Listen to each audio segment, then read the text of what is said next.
Andrea, why don't we start with you? I'm very interested in something you've written about your work is that it reflects your experiences, both directly and through your family's history with civil wars, migration, gun violence, climate change, and other political and social topics, and that your work is influenced by your work as a climate resilience and city planner in the U.S. I'm really excited to hear more about this. So, can everybody please welcome Andrea? Well, thank you, JD. Thank you, everybody, for coming to this panel on Earth Day. Happy Earth Day to everybody. And also, thank you to the Hirshhorn for inviting me to speak on such an important day. And thank you, Amy Barr, specifically. Okay, so, I have the clicker. There. So I'm just showing you this photo so that you know I'm not lying. So yes, I wear two hats, 3, 4 hats every day. I'm both an artist and a city planner, and I work mostly now on flood resilience, on helping communities in DC become more resilient to flooding and climate change. And that work that I do every day takes me to seeing a lot of these photos, looking back at the history of DC and looking back at disasters to learn for the future. Even though our history in this case doesn't necessarily tell us the full story, because as you know, with climate change, you can't look back too much because things are changing, so you always have to look forward. But, I do spend quite a lot of time looking at communities around DC, but also a lot at the mall and the monuments on the mall. So, of course, that work eventually ends up creeping into my other work. And so something I also like to do is to imagine these monuments of power that often doesn't necessarily want to concern itself with climate change, and kind of somewhat ironically play with the idea of how that decision of not doing anything about climate change kind of goes back into affecting those sites of power, but also those monuments. And, I also choose my titles to be a little bit political and ironic, where the swamp comes back. The capital is now a capital of a tropical nation. And at times, nature comes back with a vengeance and comes back and takes over the capital, just like it's a bit of a January 6th, but like nature is coming back and taking revenge over our just not concern about it. The Capitol is not the only building I take issue with when it comes to climate change. So I'm fascinated by history and how it repeats itself, and stories about how in ancient times a lot of great civilizations have collapsed because of their mismanagement of natural resources. That has happened a lot in Central America and in Latin America, with great civilizations who just collapse because of their mismanagement of livestock and forests. And so I kind of imagine into the future what the mall might look like 1,000 years from now, or a couple of 100 years from now.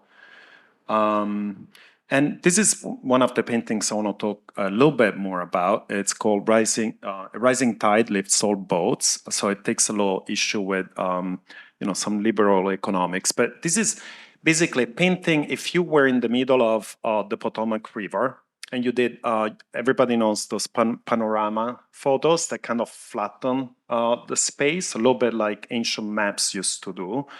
And so you're in the middle of the Potomac now, and there's this biblical climate change flood to the nation capital. And you basically now see Virginia flooding, you see DC flooding, and Maryland. And I chose sites that actually are at risk of flooding through my work. And so this is just a little bit more detail. So here you're in Alexandria. You can see, but I did this painting in 2019, and that airplane taking off from DCA is actually Trump's private airplane because it's just taking off, because billionaires can escape climate change. You know, they can just fly away when there is a problem. You see Arlington, and then this is the Potomac River. You can't really see, but there's some dates over that. Those are real dates of historic floods of the Potomac River. And then you get to the mall. What the one place you don't see is the White House, because back then President Trump had literally taken the White House out of the conversation about climate change. And so the White House, I chose not to even show it. And then you go over to the Anacostia River, and you're in Maryland. Our national monuments on the mall are not the only ones that I revisit. I have a passion for Mount Rushmore for a lot of political reasons. I feel like it's a really symbolic monument of the history of white supremacy in this country and how misguided some of our monuments are, and issues of land rights and who has a right to have monuments and have a saying about these things. And I also take issue with some of the way things are represented around climate change.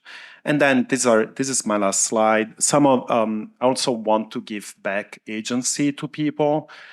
In this case, agency takes the form of, you might call it eco-terrorism or resistance, whatever your leaning is. But I also like in some of the paintings to kind of show also the anger that people feel not having agency over climate change, because a lot of people just feel very, disempowered. Thank you.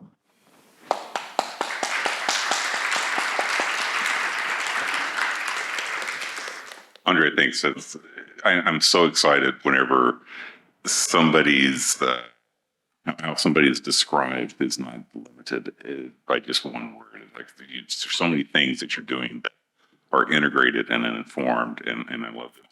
And Diana, you're not any different. You're exactly that same sort of polymath that you're a dancer and a choreographer, and you also studied anthropology, I believe I read, and you've worked for many years in the area of policy, and so this is a very fascinating combination as well. So I'd love to hear more about your work.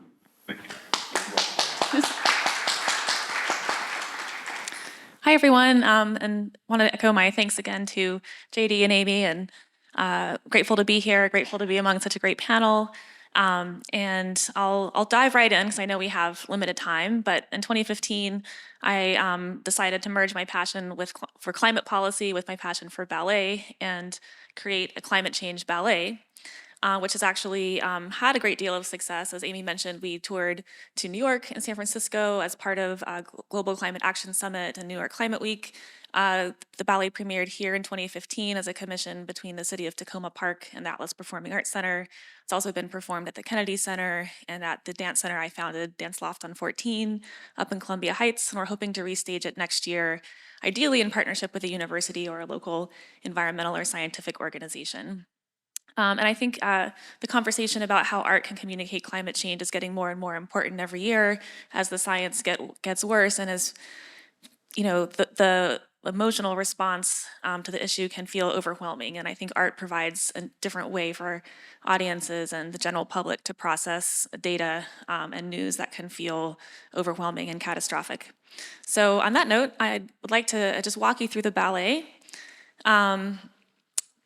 The first question I get is, why make a climate change ballet? And why make one about ice? And I think as I just mentioned, as we'll talk about later in this panel, art provides a different way to communicate an issue. And I think it can make a policy issue more personal, more emotional, and it can also bear witness to what is being lost. With dance in particular, dancers inherently add emotion and intention and a human connection to what they're doing because their bodies are physically moving in space, their faces are showing emotion, and the movement itself can convey emotion. And then what was really the key for me in terms of making a climate change ballet is the idea that ice moves. So if you watch a documentary about the polar ice caps melting or about an Antarctic expedition, there's different kinds of movement that the ice does. And so I realized that that could actually be the inspiration for the dancers' movements. And so without further ado, I'll take you through the ballet. This is just a 30-second clip of some of the piece. And those are the credits.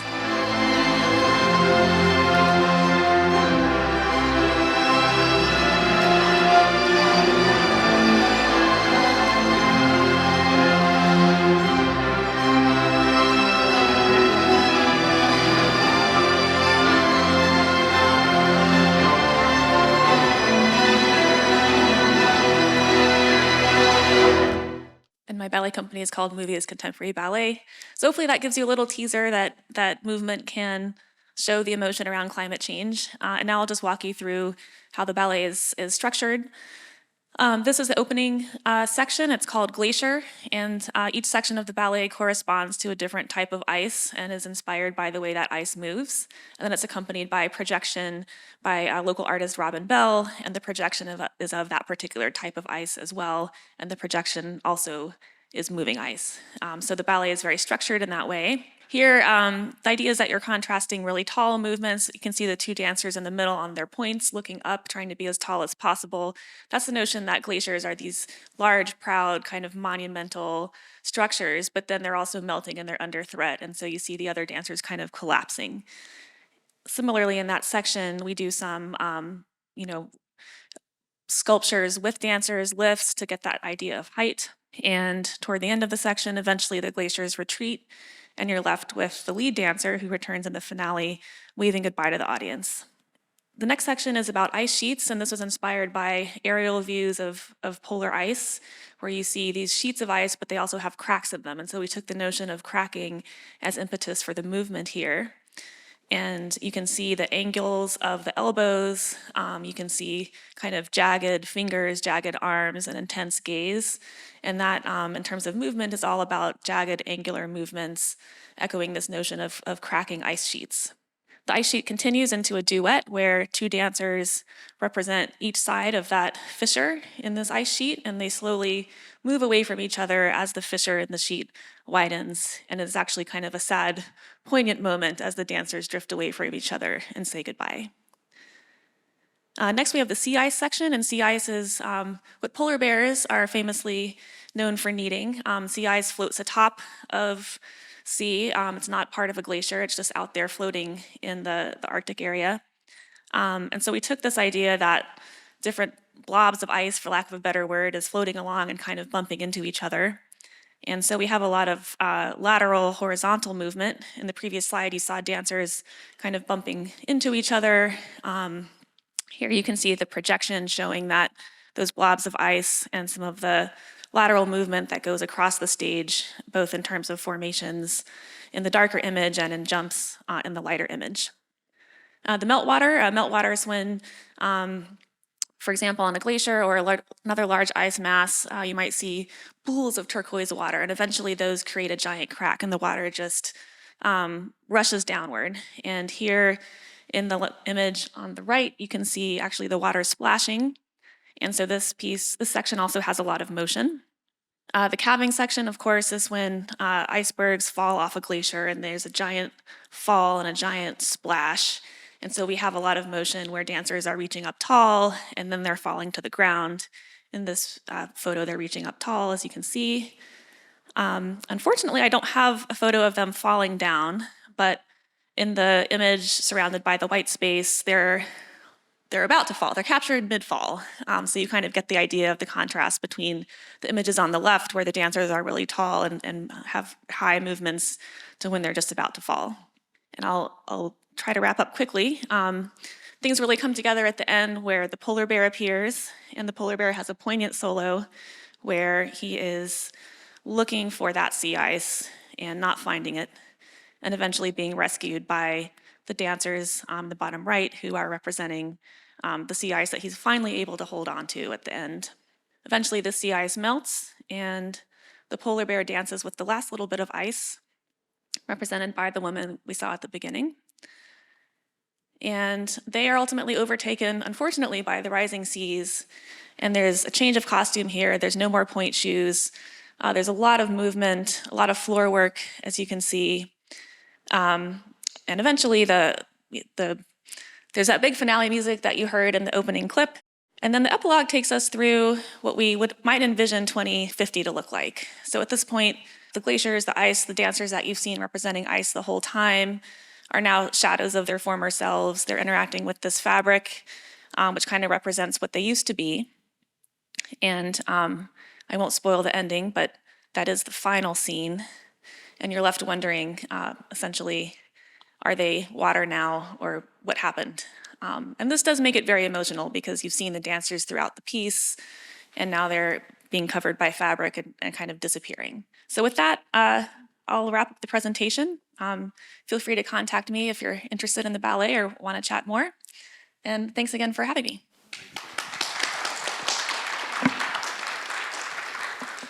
Diane, I just want to reiterate a point that you made about the ideal of dance as a way of thinking about data differently, a way for us as human beings connect. And I'd like to try to remember that when we go into our conversation. But Paul, are we ready for you now? So everybody, I mean, I knew you as DJ Spooky before I knew what your real name is, and it's such a pleasure to actually finally meet you. But those of us who have followed your work as DJ Spooky for so long know you as a composer, multimedia artist, and writer as well.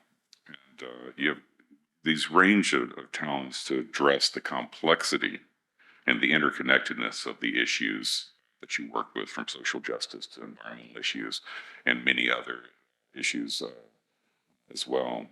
So we look forward to hearing her. Thank you, everybody.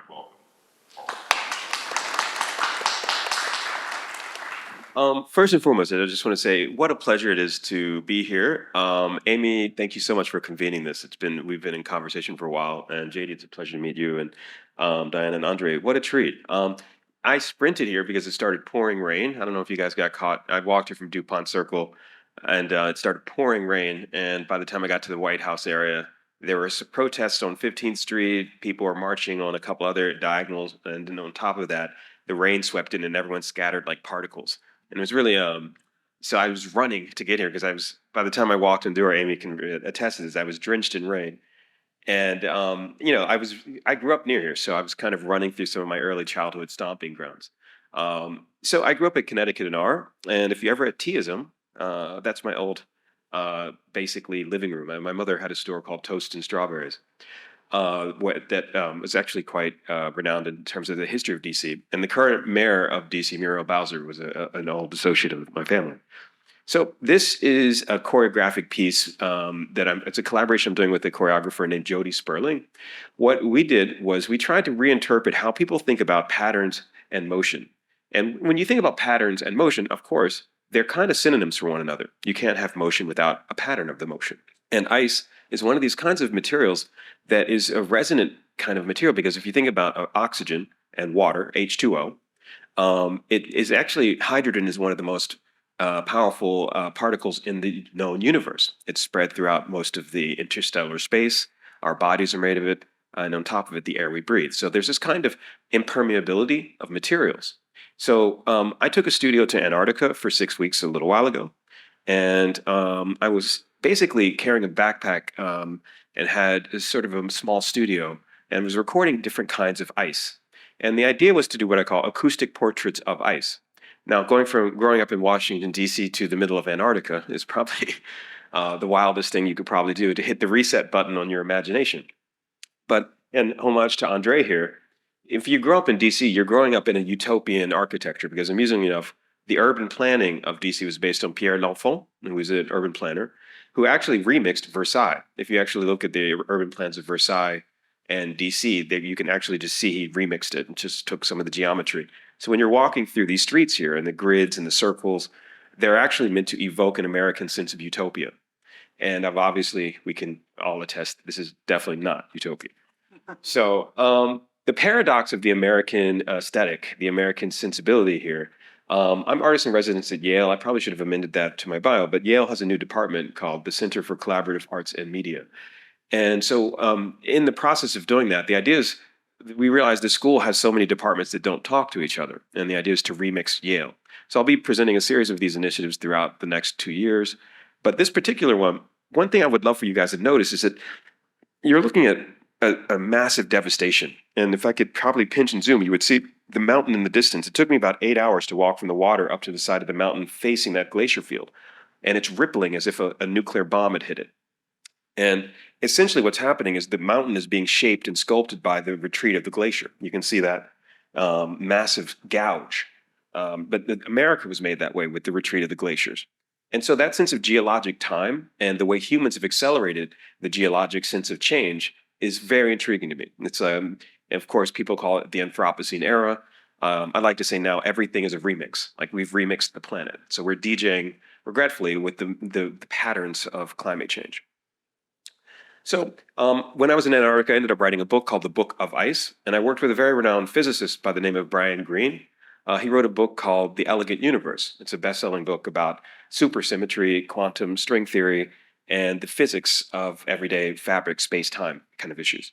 So the book explores the physics of ice and compares that with the tuning of the universe. Again, when I was talking about water, H2O, hydrogen is, again, like I was saying earlier, one of the more core components of the materiality of our bodies. And when you start to think about that, it's all about patterns. Sorry to keep going back to that, but digital culture is about patterns as well, zeros and ones. So too is music. Music is a tuning system. And these days, my motto is it's easier to imagine the end of the world than to imagine the end of capitalism. And so these kind of critiques that we're doing today, from dance, from thinking about the literature and the legibility of the climate around us, these are all issues that I grapple with both as a musician and as a writer and artist. Here, this is what you call a rise stone, and I'm going to talk about economics just for a second. Milton Friedman, who's one of the architects of what you call neoliberal economics, did his PhD on this island. Rye stones were methods of exchange. So, for example, this is what you call a Neolithic currency, and it basically Stone Age. And there's a very famous phrase that the Saudi Minister of Oil a couple of years ago said, the Stone Age didn't end for lack of stone, it ended because people had better ideas. And so when you would trade, say, for example, I had a cow and you have 400 coconuts, we'd have to have 15 people carry one of these stones to mark the transaction. And they would leave the stone in front of where the transaction had happened. But one day, one of the stones fell in the water and they didn't have the tools to get it out. And these are very heavy. So they're kind of a social ledger. Let's call it like a Stone Age cryptocurrency. And I'm very intrigued with these ideas of fungibility. Nowadays, we're now calling this NFTs, non-fungible tokens. But there's a very renowned philosopher, Leibniz, who inspires a lot of my work. And he says, music is the pleasure the human mind experiences from counting without being aware that it's counting, which is a great way to think about pattern recognition. He's also considered one of the first philosophers of artificial intelligence. His idea of the monad, the monadology, is a very important foundation for thinking about large-scale structures. But also, by the way, he invented calculus. So, whenever you were in AP math, you can thank him for your struggle. All right, so I'm going to kind of pivot to this, and then I know we have a tight time frame here. But the Italian futurists came with this term, intono rumore. And the gentleman on the left is Luigi Russolo, and he wrote a book called The Art of Noise, Arte du Rumore. And so basically the Italian futurists would have this idea of painting or creating portraits of an urban landscape in sound. And what happened is these concerts were very controversial. A futurist concert, you would go and there would be these guys making crazy sounds to simulate a city, an industrialized landscape. And the audience would riot. People would throw bottles at them. They say, where's the band? And he said, there is no band. Everything in the future is going to come out of these things called speakers. And of course, if you look around us, you can see who won. So these issues of where the artist and the imagination overlap in a very asynchronous kind of approach here are what inspires me. And I was going to show various projects, but I actually think it might be easier to just use these as points of conversation.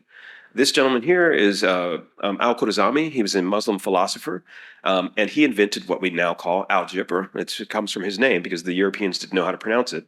But he also invented the term algorithm because, again, the Europeans didn't know how to pronounce it. But the Arabic numerals we use to define much of the ways that we notate and think about the numbers around us come from his systems of mathematics. And so I've always been intrigued by these interdisciplinary and intercultural exchanges of knowledge. And I think that's the cosmopolitan response to a critique of capitalism, of reductionist model. But instead of that, we now have a celebration of complexity. And I kind of want to use that as a stepping point to, let's see, this last two. I'm rushing a little bit. One project that'll be coming out later this year is I'm working on generating music from brainwave patterns. So the sensors I'm wearing generate 5 different forms of brainwaves, and then we can use that to create both visuals and sound patterns. We're in process on this one, and so each of these projects, it requires a tremendous amount of research. I work with scientists to develop it, and then we present it in various venues. So this one is in development, and essentially I'll be walking on stage and generating all the imagery and the sounds from the way the brain waves kind of come into meditation and thinking about the sound of music and patterns without actually having them made from anything except my brain waves. So this is inspired by people like John Cage and so on. So with that being said and done, I could easily show many other projects, but this is just to give you a sort of a nice palette overview of what's happening. And I just wanted to say it was a pleasure to see Diana and Andre's work as well. And thanks for having me. There's one tiny, I just want to show you one other tiny, and that's a wrap. I'm going to skip ahead. This is Einstein. Einstein was a violinist, very cool. He thought the universe was a tuning system. Okay, so that's that. Basically, there's a lot more, and I look forward to meeting and talking about it all. Thank you.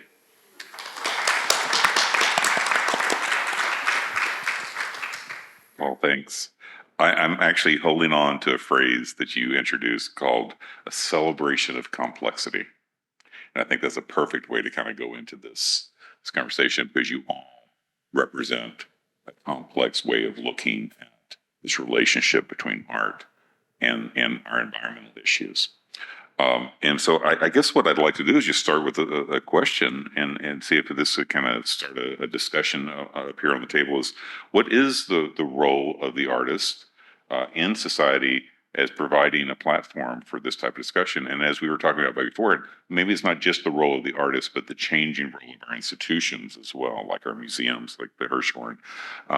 What do you see, especially with the idea of policy? We're talking about creating an empathy towards the data. I mean, we know that scientists can generate data.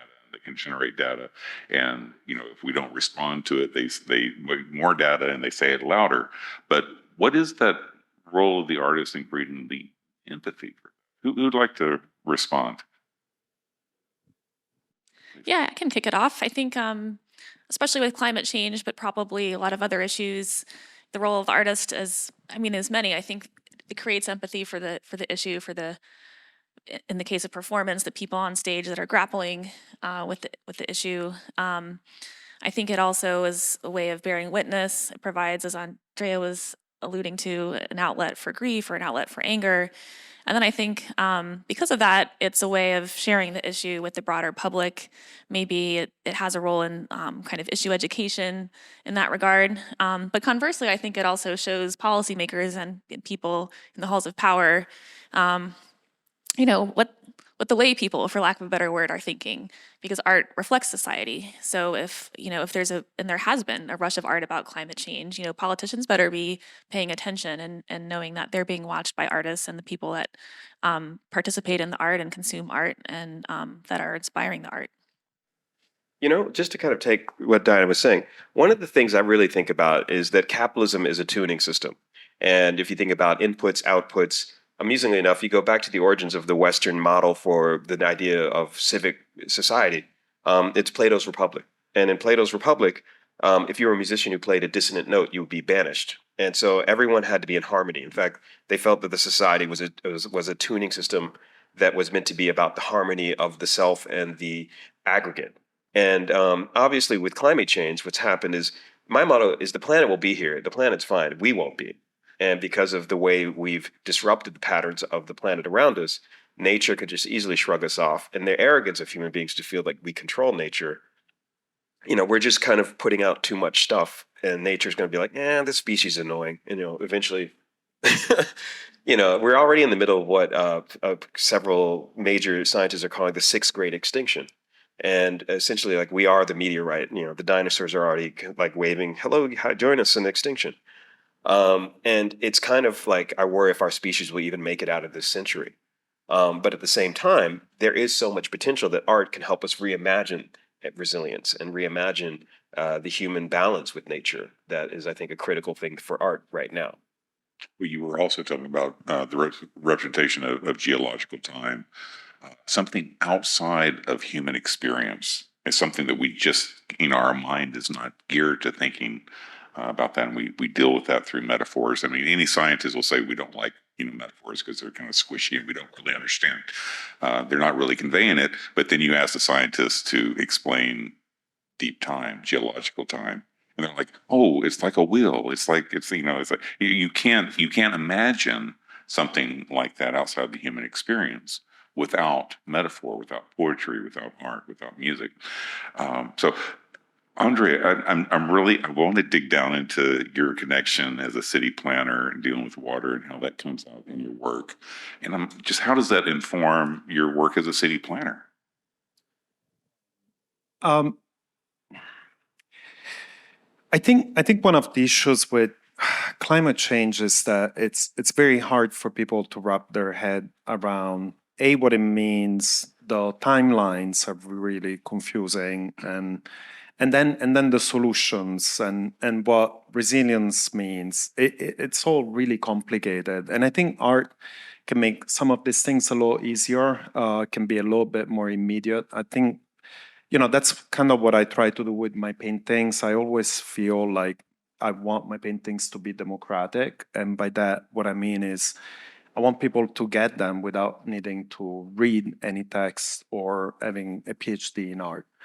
I feel like that's really important because, until a few years ago, I used to do a lot of abstract art and landscapes, and it just, I never used to say this to people, but I was really unhappy about it because it felt like a weird privilege that I was using this, this talent that we all have for something that just seemed a little silly given the times. That's obviously my opinion. It's a criticism of other artists, but in my case, I think especially because of the work I do on the daily basis, it just felt like I needed to use my art for communicating things that are really important to me. So I want my paintings to be democratic and immediate. I also think that people, I think it's interesting that some people are attacking art to convey a message of anger towards our inaction towards climate change, and how much, as much as I don't necessarily agree with those actions, but the response has been, I guess it's somewhat working in some ways. And it kind of makes me think about how much people really got angered at the Taliban for demolishing those Buddhas that have been there for 3,000 years. Much more than so many of the other things that we're doing. So art somehow really, when we mess with art, it kind of really touches people somehow across the globe. So there's some power to art, and we need to exploit it more. And I think creatives, but also institutions like our museums, really need to do more about it. I don't know if this is the right time to do a lot of art that isn't socially engaged. I think this is a time of crisis, and I think I would like to invite other creatives and institutions that have so much power to really give us the space to have these conversations more, because I think it's really important. I totally did not respond to your question. I don't know. I was fascinated with your response. That's okay. Kind of went to a tangent. And I don't look at me as the person who has to control this discussion. So if anybody wants to jump in, please do. But it does kind of remind me what you're talking about, this sort of role of art, and that there seems to be an importance right now that kind of drives you. In your case, you're working from abstracts, but you needed something to that was more concrete in this ideal of social engagement in some way. The Getty Foundation right now in Southern California is doing a It's called PST, which is basically coordinating all the museums in Southern California around a certain theme. And this theme that they're working on is art and science. And one of the surveys that they did, they were actually told, don't use the terms art and science, because the public refers to both of those, or thinks of both of those terms as elitist activities or something that are done by somebody else. It's in the ivory tower. It's just not, or something that happens in a museum, but it's not something that relates to me. And that's so, in a way, the arts and the sciences have both suffered through this sort of public perception of issue. So it's not, I would say that not only do we need to have more social engagement with the arts, but also with science, with the understanding of science. JD, I want to jump in on that because there, at the beginning of this, we were talking about, I was showing you a photograph of an infamous piano that Louis XIV commissioned for Versailles. And Louis XIV had this infamous phrase, "L'État c'est moi," I am the state. And so amusing enough, Europe came out of this long tradition of neo-feudalism and the rise of industrialism and capitalism. And it really set the tone for the runaway issues that are facing us now with hyper-consumerism. And the funny thing is, if you look at it, we're consuming ourselves to death with plastic, debris in the ocean. You're looking at obviously the atmosphere, ozone, so many other components where human beings have disrupted the natural systems. But art can help us reimagine a better equilibrium by giving us tools to think about things that we didn't know we didn't know. So to quote Donald Rumsfeld, there are known unknowns and unknown unknowns. And so the fun part about all of this is that here we are as a species at a crossroads, and we're in serious crisis. There's no question about it. The planet is going to be here, but we might not be. And I think that idea of extinction versus nature versus continuity and resilience, amusingly enough, I love to point out that, maybe we can let go of these things and figure out a way to be at a better sense of equilibrium with nature. The European industrial model, if you look at the 19th century romantics, most of them inspired, guess who? Wagner on one hand in European arts. Wagner was considered the par excellence composer of romanticism, and he inspired Hitler. He was Hitler's favorite composer. And Hitler, amusing enough, set aside parks and was very into nature. A lot of the early American conservation preservationist movements like the Sierra Club, Audubon Society were founded by eugenicists, racists.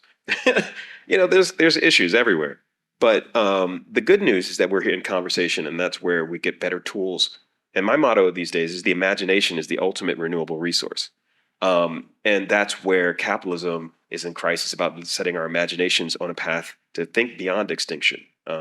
It's kind of a fascinating moment because every day we're confronted with very intense, bleak, heavy stuff, like constantly, when you're just like, oh my God, like how much more bad can it get? And, turn the page and there's another. But anyway, that's just something. I just really want to bring up the word imagination that you used in several cases, and the ideal of how do we imagine the future that we want to live in. And I think that the artists and what you all are doing, and not just as artists, but as city planners, as policymakers, it is so important for imagining, sort of the future that we want to live in. I mean, Paul, you just came from Tempe at Arizona State University, and I love the center. It's the Center for Science and Imagination. I mean, that's actually a division at the university, and I love the fact, aside from the fact that so many of the people there are so innovative and so creative, but the idea. Actually, Ed Fenn, who's the director there, one of his first books was an anthology where he invited science fiction writers to imagine the future that we wanted to live in, because science fiction, so what sells books is dystopia and sort of disaster. But they said, okay, what is the future that we want to live in? It was a wonderful book. I do think we should turn this over to some questions from the audience. Amy, do we have a microphone for the audience? And are there any questions or topics for discussion that you'd like to hear from this side? Okay, let's wait and bring the microphone right down here. I think they're recording this. Or I could read. Oh, Amy's coming. Okay, fantastic. Hi, thank you so much. I just wanted to ask, as a musician, maybe especially to Paul, but everybody.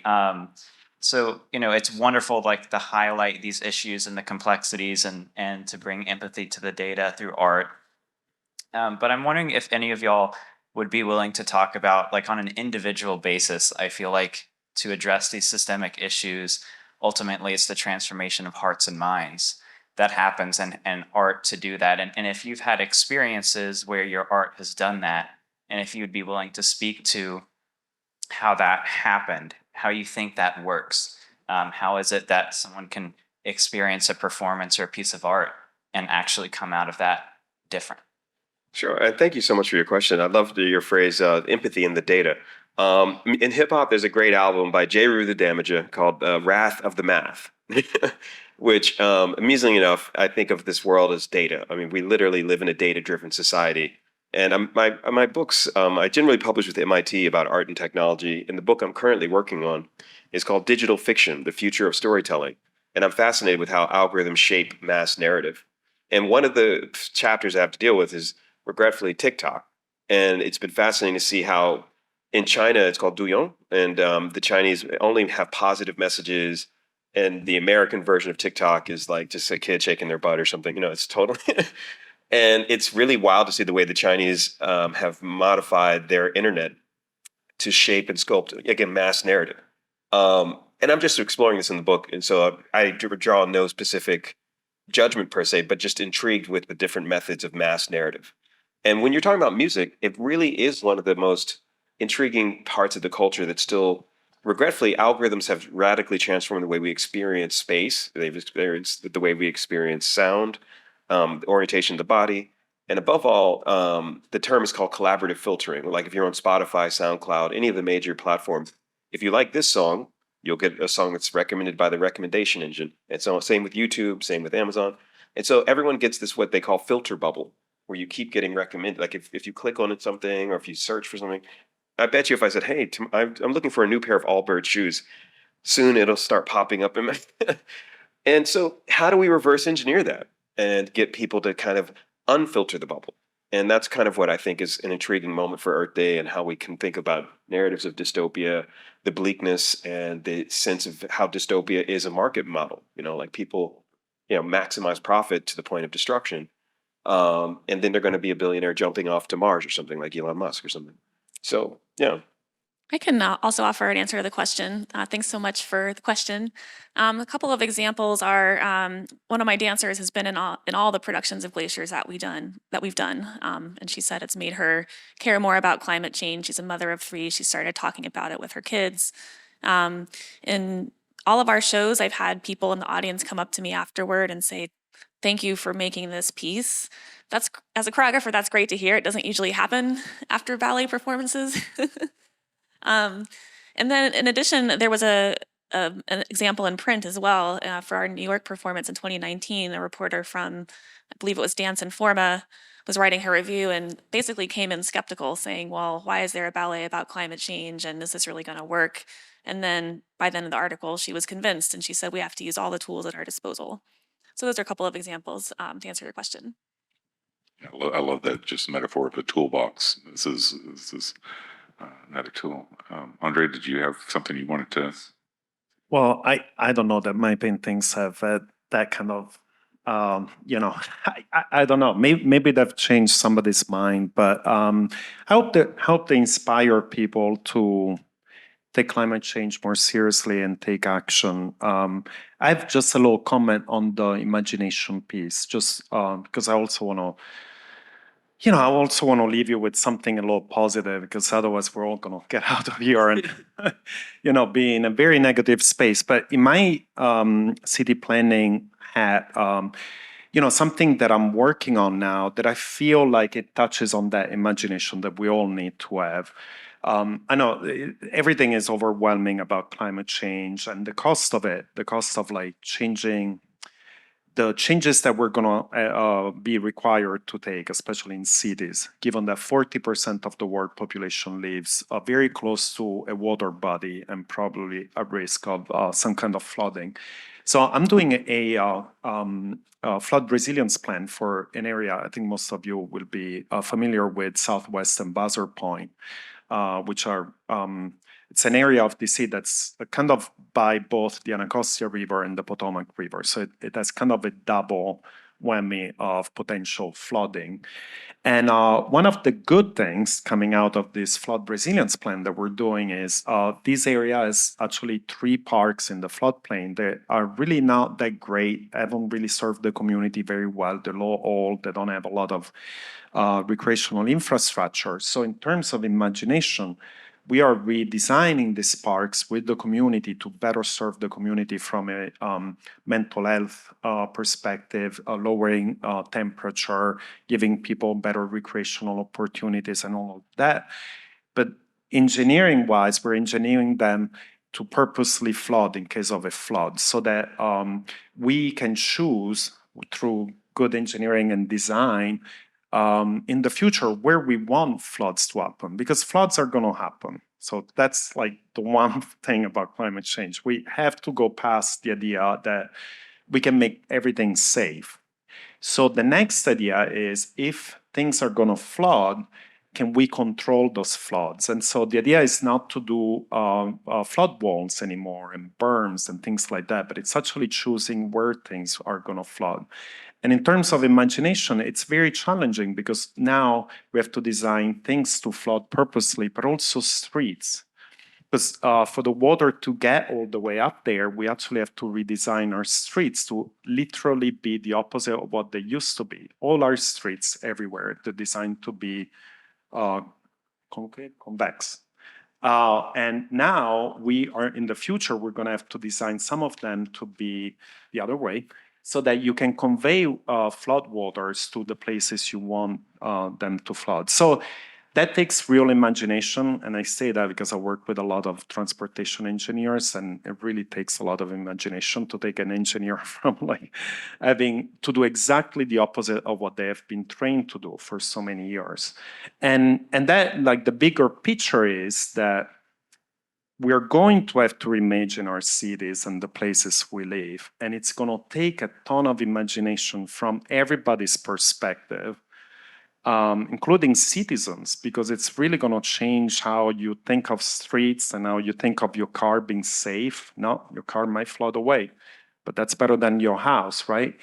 And at the same time, you can use that to actually make things better. So in the case of Southwest, we have a lot of public housing actually in the floodplain, not by chance, but by urban renewal.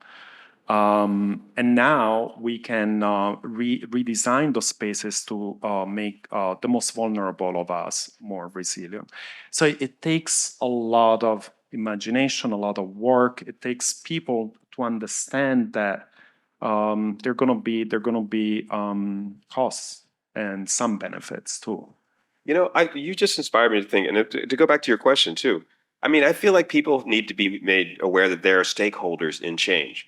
And so many people are made numb and feeling like they can't, it's too big, the problem's too big, everything is too complicated. Well, that or somebody else is going to help Yeah. fix it. This is a science problem. Scientists are going to fix it. So I mean, Yeah. And so it's like we all have an agency and we all have a stakeholder relationship to this. And I think the system that we live in currently makes people want to feel like they have a loss of agency, and that everything is just, floating, or, QAnon or whatever, conspiracy or something. And it's amazing that when you roll your sleeves up and just start to do, how liberating that is.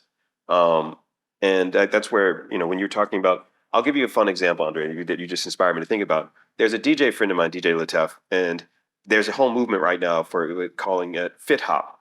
So it's fitness and hip hop, because a lot of people in the African American community eat unhealthy food, or you're in a food desert.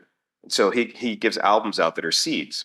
So you get a QR code on a seed packet, and you scan the QR code, and it gives you instructions on what kind of seeds to plant on your roof. So you then create a roof garden. And if everyone made a roof garden, for example, you'd have much cleaner air, you'd have better, most cities are heat islands, for example, and we paint our roofs black, which absorbs heat and makes it much hotter.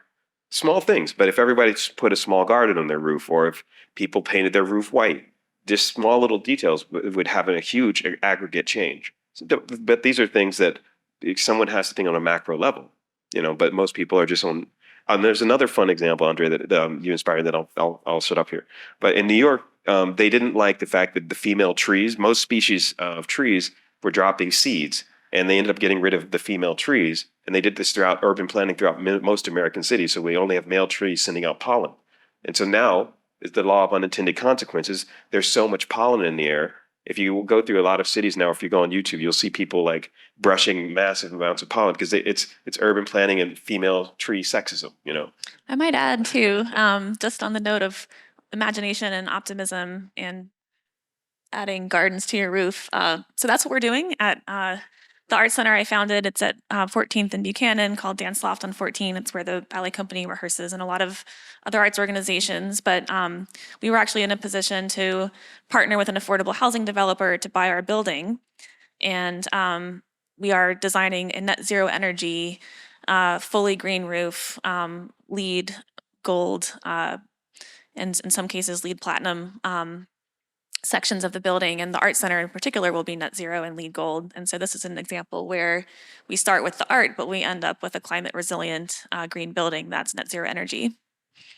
I think that's really inspiring. This idea of social engagement as an art medium is really intriguing, and it's a shame we're getting so close because I'd like to talk more about that and really dig down.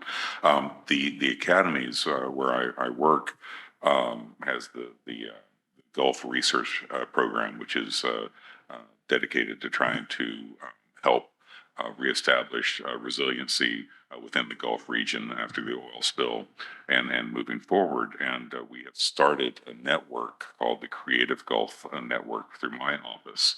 And if anybody's interested, I can share more about that. The idea is that there's so many artists who are down there doing social interventions in a variety of different ways. And the Academy and other institutions are very interested. Now, 20 years ago when I started, the idea of bringing art and science together in conversation, nobody wanted to engage it because it wasn't the way that things were done. And now we're at the point where, this really feels like a good idea, but we don't know how. Agencies, institutions, they're like, okay, we see what the artists are doing, but we don't know how.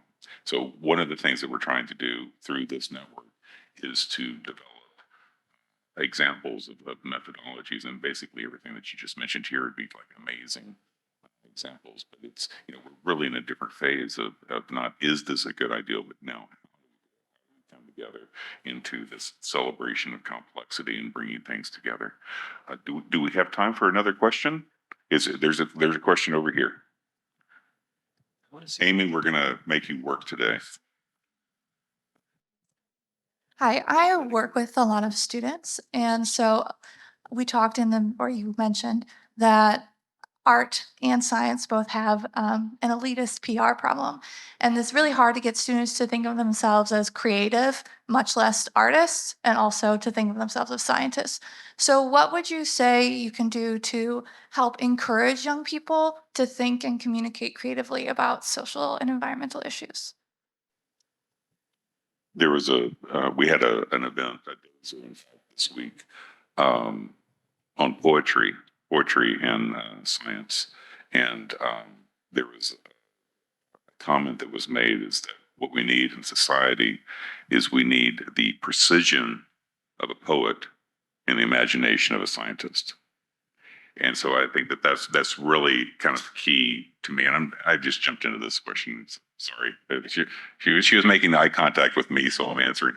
But it's the ideal that all of these fields are incredibly imaginative, whether you're a scientist or an artist. And it's really about, in a way, just kind of like letting those disciplines and those divisions dissolve into this sort of, I would say, a celebration of complexity, where it's not about science or art, but it's about creativity. It's about responsiveness, it's about resilience, and it's about working together to solve a problem. So anybody else would like to respond to this rather wonderful question? I think it should be about fun, and at every level, fun and celebration is the my motto these days is sunshine is the best antidote. And all puns intended with the vitamin D your skin generates and other things just from being outside.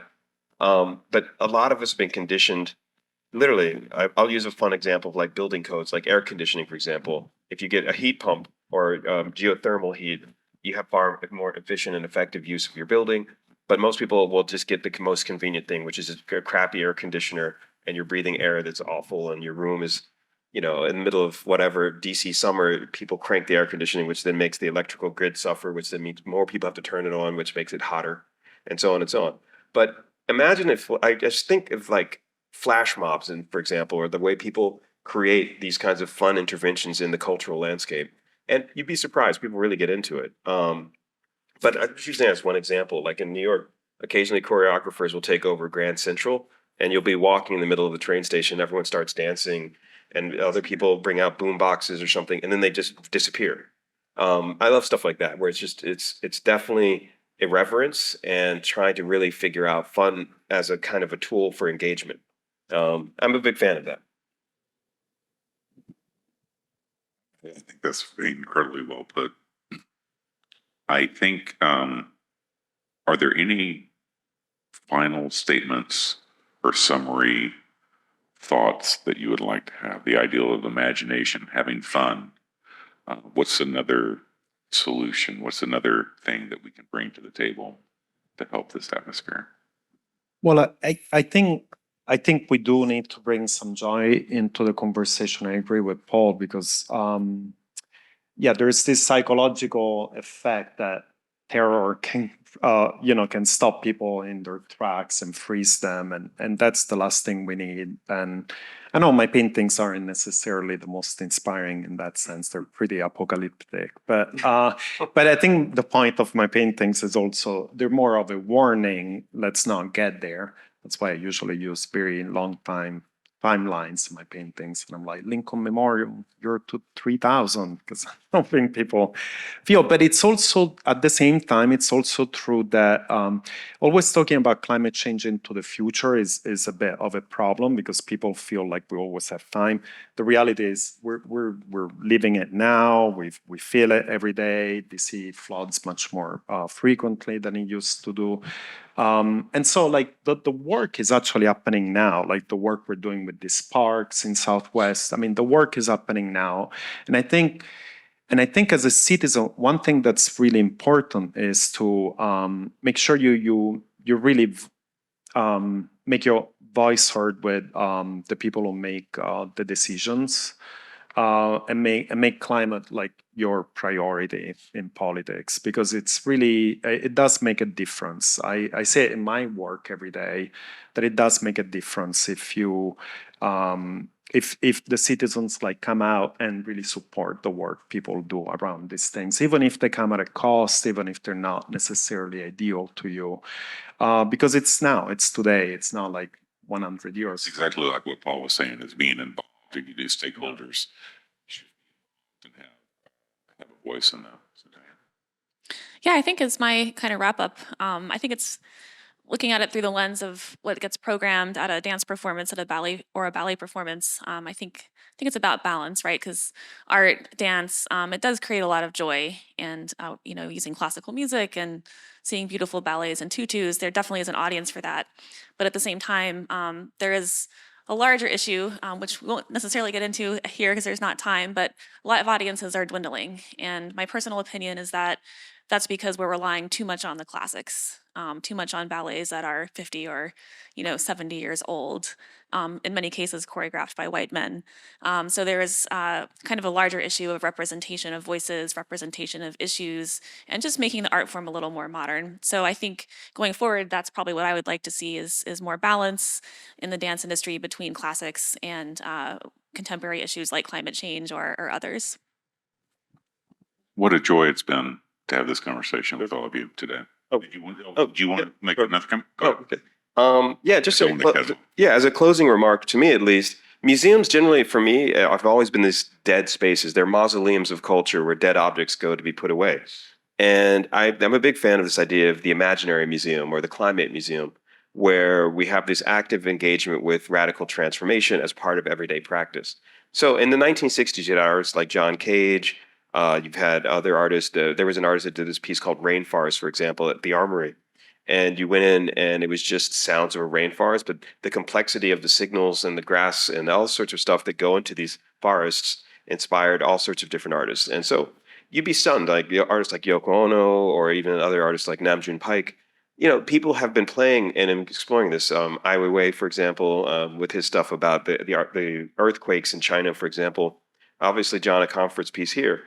But these are good places to just refresh the imagination, give you a sense of respite from the dystopian capitalist system that's burning your brain out. And at the moment, really feel like this motto, the imagination is a renewable resource. We can always renew, we can always reset, we can always remix, and that means we can change things. So that's kind of my That is thought on it. Wonderful thought to end this fantastic conversation. Please join me in thanking the panelists for being here, and thank you.